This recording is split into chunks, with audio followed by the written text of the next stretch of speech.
Okay, down in the basement, here's the stairs.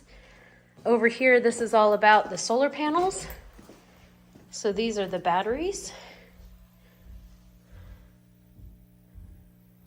There's a window here. This is a full walkout basement that you go out, and it's under that front porch, and it's concrete.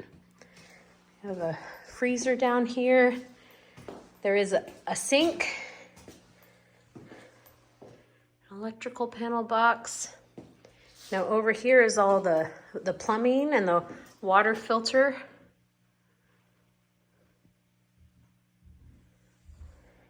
It's nice, it has all PEX plumbing that runs along here.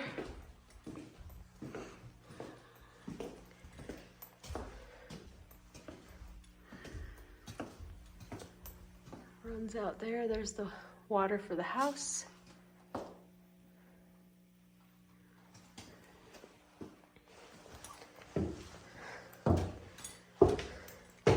The basement is dry.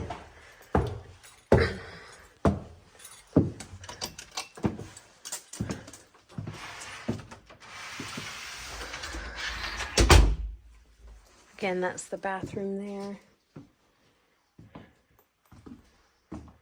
Okay, let's go see the bunkhouse room.